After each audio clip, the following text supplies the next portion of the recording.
James Miles, Daniel Miles, and this is a retro dunking of the first James Bond film, Dr. No.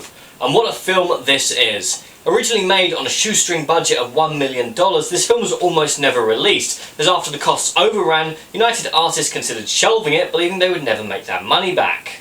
Now, Dr. No was chosen to be the first James Bond film because it's a very simple story, utilises one major filming location, and only has one major set piece right at the end.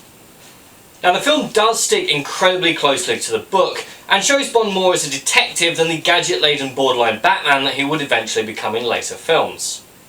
And to break down the plot, it's pretty simple, as with most James Bond films. Bond is dispatched to Jamaica in order to investigate the disappearance of a fellow agent, and stumbles into a plan to destroy America's space program.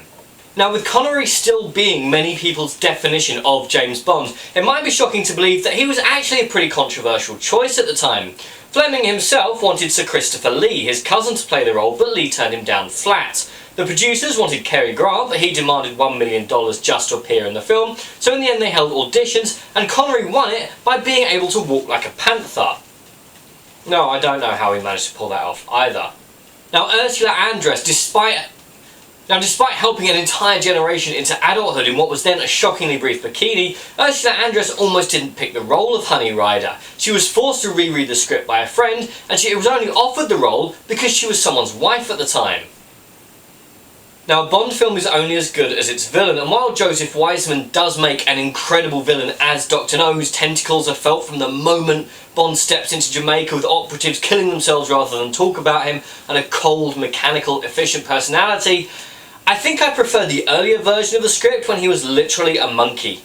And before this film was even released, the Vatican issued an official condemnation of the film's morality. Now, in a shock to fans of the series, Bond doesn't actually have any of Q Branch's gadgets in this film. He uses a Geiger counter at one point and is issued with a new standard issue sidearm, and that's it. There is no concealed weaponry. Bond is more of a detective in this one, putting the pieces together and finding out what's going on. Which is what he is in the original books. He's a detective. He works things out. He stops things from happening. And he doesn't have a million gadgets on his side. Now, the film is rather limited in budget, but you'd barely know from the amazing sets that the film uses. And whilst the budget is glaringly obvious in a couple of backshot scenes when Sean Connery is allegedly driving a car, the budget is barely noticeable. There were a few cuts made to the film, but on the whole, this is an amazing Bond film. It's one of the ones that's not really shown much on television, which is an absolute shame, as the film itself is incredible. And it's clear from this film, James Bond was a character that had legs. The camera work is exquisite. And do I have to mention the James Bond theme for the awesome, awe-inspiring, legendary piece of music that it is? The rest of the soundtrack's got this cool kind of calypso feel to it. For an introduction to the series, it's perfect. As a film, it's damn near awesome. It's tight, it's lean, it's everything a low-budget film should be, stretching at the limits of what it can do and really, really showing off its source material.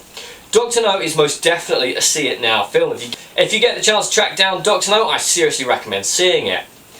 I'm Daniel, this was a Donkey. If you enjoyed this video, please like, share and subscribe.